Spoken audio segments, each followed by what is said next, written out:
গল্পের নাম একটি ভোটের মূল্য। শান্তিপুর গ্রামে এখন উৎসবের আমেজ। চারদিকে সাদাকালো পোস্টার, মাইকের আওয়াজ আর চায়ের দোকানে জোর রাজনৈতিক আড্ডা। আসন্ন ইউনিয়ন পরিষদ নির্বাচন নিয়ে গ্রামের বাতাস এখন গরম। দুইজন মূল প্রতিদ্বন্দ্বী, একজন বর্তমান চেয়ারম্যান জহির সাহেব, যার অঢেল টাকা আর প্রভাব, অন্যজন স্কুল মাস্টার লতিফ সাহেব, যার সম্বল শুধু মানুষের ভালোবাসা আর সততা। গ্রামের মোড়ে মোড়ে জহির সাহেবের লোকজন বিরিয়ানি আর টাকা বিলি করছে। গ্রামের সহজ সরল মানুষগুলো দোটানায়।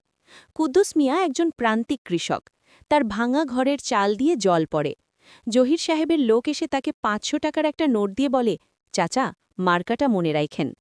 কুদ্দুস মিয়া টাকাটা হাতে নিয়ে চুপ করে বসে রইলেন। রাতে লতিফ মাস্টার এলেন তার বাড়িতে।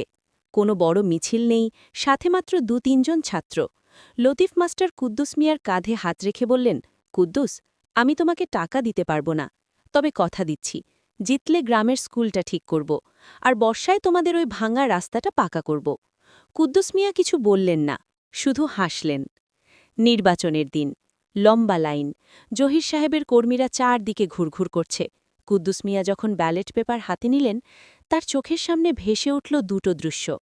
একদিকে হাতের ৫০০ টাকা, যা দিয়ে দুদিন ভালো খাওয়া হবে, অন্যদিকে লতিফ মাস্টারের শান্ত মুখ আর গ্রামের শিশুদের স্কুলে যাওয়ার স্বপ্ন। কুদ্দুস মিয়া ভাবলেন, ৫০০ টাকা তো কয়েকদিনেই শেষ হয়ে যাবে, কিন্তু ভুল মানুষকে ভোট দিলে আগামী ৫ বছর আমার গ্রামের এই কাদা রাস্তা আর ভাঙা স্কুলটাই কপালে জুটবে। তিনি ধীরস্থিরভাবে তার সিলটি মারলেন। পরদিন ফলাফল ঘোষণা হল। মাত্র ৭ ভোটের ব্যবধানে লতিফ মাস্টার জয়ী হয়েছেন। পুরো গ্রামে আনন্দের বন্যা বয়ে গেল। জহির সাহেব অবাক হয়ে ভাবলেন, এত টাকা খরচ করেও হারলেন কেন?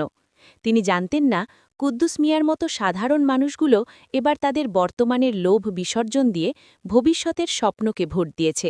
শান্তিপুর গ্রামে সেদিন শুধু একজন প্রার্থী জেতেনি, জিতেছিল একটি সঠিক সিদ্ধান্ত। শিক্ষা। একটি ভোট কেবল একটি কাগজ নয়, এটি আগামী দিনের ভাগ্য পরিবর্তনের চাবিকাঠি। চোর বা দুর্নীতিবাজকে দেওয়া ভোট